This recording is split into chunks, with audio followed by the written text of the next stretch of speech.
দর্শক শুভেচ্ছা সহ আমন্ত্রণ জানাচ্ছি নিউজ 71 টিভির পর্দায়। আজ আমরা এমন একজন ব্যক্তির সাথে কথা বলবো যিনি বাংলাদেশ সহ মুন্সিগঞ্জ জেলাকে আলোকিত করেছেন নাট্যাঙ্গনে। তার নাটক বিশ্বের বিভিন্ন জায়গায় প্রচারিত হয়েছে, জাতীয় টেলিভিশন সহ বিভিন্ন গণমাধ্যমে তার নাটক প্রচারিত হয়েছে। সেই একজন ব্যক্তি মুন্সিগঞ্জের একজন কৃতি সন্তান। আমরা তার কাছ থেকে জানবো নাট্যাঙ্গনে তার অবদান সম্পর্কে। দর্শক, আমরা এখন কথা বলবো নাট্যকার, নির্দেশক এবং অভিনেতা জাহাঙ্গীর আলম ঢালির সাথে। আপনি কেমন আছেন? আলহামদুলিল্লাহ ভালো। আপনি কেমন আছেন? আছি আলহামদুলিল্লাহ ভালো। তো আমি যদি জানতে চাই যে আপনি কিভাবে নাট্যাঙ্গনে কার্যক্রম শুরু করেছিলেন? ধন্যবাদ। সর্বপ্রথম ধন্যবাদ জানাই নিউজ 71 টিভিকে। তারা নিরলসভাবে কাজ করে যাচ্ছে মানুষের জীবন মান উন্নয়নের লক্ষ্যে এবং সুন্দর একটি দেশ গড়ার লক্ষ্যে। এই জন্য নিউজ 71 টিভিকে আবারও অন্তরের অন্তঃস্থল থেকে ধন্যবাদ জানাচ্ছি। আমি যখন ক্লাস 8ম শ্রেণীতে পড়ি তখন আমার বড় দুই ভাই, যে আশরাফুল হাসান ঢালি কিরণ, রাজিবুল হাসান ঢালি হিরণ, এরা উদীচী শিল্পী গোষ্ঠীর সাথে সম্পৃক্ত ছিলেন। তো যদিও তারা পৃথিবীতে নেই, তো তাদের হাত ধরেই আমি উদীচী শিল্পী গোষ্ঠীর সাথে সর্বপ্রথম সাংস্কৃতিক অঙ্গনে জড়িত হই।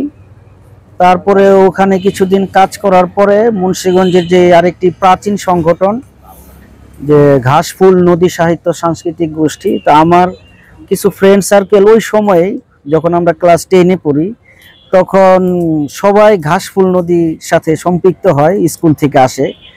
তো ওরা সবাই বললো যে তুই আমাদের সাথে আয়, আমাদের সাথে আয়।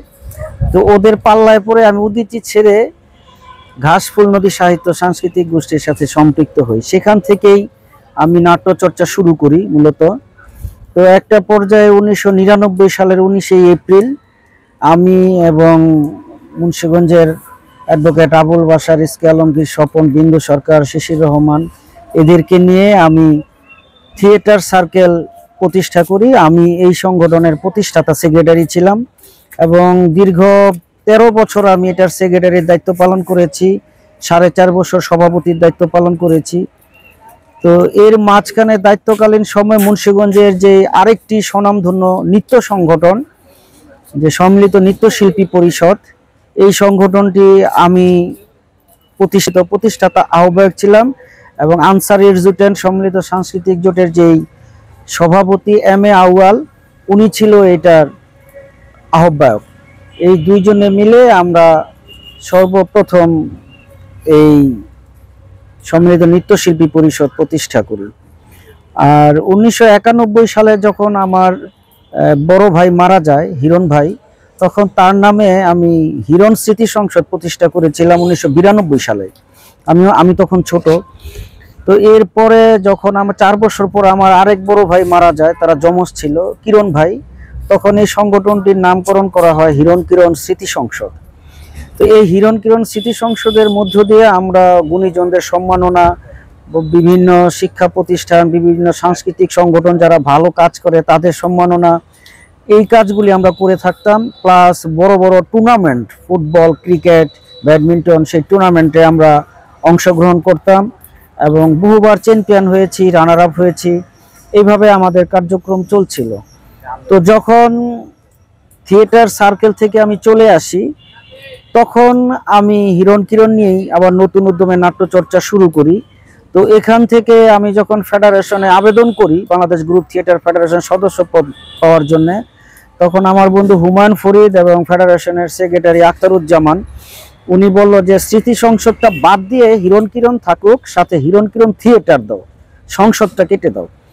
তারপরে ওই হিরণ কিরণ থিয়েটার নামেই আমরা আবেদন করি বাংলাদেশ গ্রুপ থিয়েটার ফেডারেশনে। তখন থেকে সংসদ বাদ হয়ে যায়, হিরণ কিরণ থিয়েটার। সেখান থেকে আমাদের নাট্যচর্চা শুরু হয় আর কি।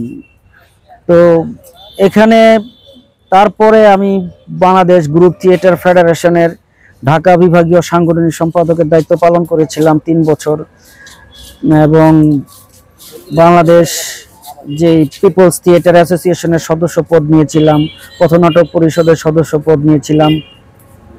এশিয়ান থিয়েটার অ্যাসোসিয়েশনের আমি অর্থ সম্পাদকের দায়িত্ব পালন করেছি। মুন্সিগঞ্জ জেলা সম্মিলিত সাংস্কৃতিক জোটের আমি দীর্ঘদিন সাধারণ সম্পাদকের দায়িত্ব পালন করেছি। বর্তমানে সম্মিলিত সাংস্কৃতিক জোটের সভাপতি হিসেবে দায়িত্ব পালন করছি এবং মুন্সিগঞ্জ জেলা শিল্পকলা একাডেমির আমি নির্বাচিত সিনিয়র সাধারণ সম্পাদক ছিলাম এবং শিশু একাডেমি পরিচালনা পর্ষদের কিছুদিন সদস্যও ছিলাম এবং আরও অন্যান্য যেই আমাদের গাজী রাকায়াতের যেই এই সংগঠনটি রয়েছে জাতীয় পর্যায়ে, ওইটারও আমি চারু নিরমের মুন্সিগঞ্জ জেলার প্রেসিডেন্টের দায়িত্ব পালন করছি, এখনও রানিং আছি। তো এইভাবে আমি বিভিন্ন সামাজিক সাংস্কৃতিক সংগঠনের সাথে এই সম্পৃক্ত আছি আর কি। নাট্যচর্চা করতে গিয়ে আসলে এই যে হিরণকিরণ থিয়েটারের মাধ্যমে মুন্সিগঞ্জ এবং জাতীয়ভাবে কি কি কার্যক্রমগুলো করেছেন এবং এই থিয়েটারের মাধ্যমে কতজন নাট্যকর্মী মুন্সিগঞ্জে সৃষ্টি হয়েছে? আসলে এটা একটা জটিল প্রশ্ন করেছেন। বিষয়টা অনেক শিল্পী তৈরি হয়েছে যারা জাতীয় পর্যায়ে এবং ইন্টারন্যাশনাল ভাবেও কাজ করছে। এখন আমি কতজন শিল্পী তৈরি করেছি মুন্সিগঞ্জে, ঢাকায়, সেটা আপনাদের আঙ্গিকে খোঁজ নিয়ে জানতে পারবেন যে আসলে আমার অ্যাক্টিভিটিস কতটুকু ছিল। তবে আমি চেষ্টা করেছি শিল্প সংস্কৃতি অঙ্গনে ছেলে মেয়েদেরকে ধাবিত করার জন্য। আমি এতটুকু বলতে পারি যে আমি প্রতি বছর মুন্সিগঞ্জের স্বনামধন্য যে বিদ্যাপীঠগুলি রয়েছে, কলেজগুলি রয়েছে, সেখানে আমি যাই, নিজেরা ছেলে মেয়েদেরকে আমি কালেকশন করি যে তোমরা আসো, আবৃত্তি শিখো, অভিনয় শিখো, উপস্থাপনা শিখো। এদেরকে এনে আমি নিজ উদ্যোগে প্রশিক্ষণ দেই এবং শিল্পকলার টিচার হিসাবে আসি আমি নাট্যকলা বিভাগের দায়িত্বে। তো সেখানেও আমি ছাত্রদের প্রশিক্ষণ দিচ্ছি। বিদেশে কি পরিমাণ নাটকের সাথে নাটক মঞ্চায়িত হয়েছে এবং এর মধ্যে আসলে কি প্রাপ্তি হয়েছে মুন্সিগঞ্জের? আমি একজন মফস্বলের একজন নাট্যকর্মী হিসেবে আমি মনে করি যে আল্লাহ পাক আমাকে অনেক দূরে নিয়েছে। কারণ হচ্ছে যে এই মুন্সিগঞ্জে একটা মফস্বল শহরের থেকে বাংলাদেশের আমি এই মুন্সিগঞ্জের নাটক ভারতের বিভিন্ন রাজ্যে মঞ্চায়ন করেছি। সেই দিল্লি থেকে শুরু করে বিহার, মধ্যপ্রদেশ, উড়িষ্যা, কলকাতা, হ্যাঁ, কটাক, অনেক রাজ্যে আমি শো করেছি। তারপরে যেমন ধরেন নেপালে আমি বহুবার শো করেছি। তারপরে আপনার ধরেন শ্রীলঙ্কায় আমার লেখা নাটক ওইখানে শো করেছি আমরা।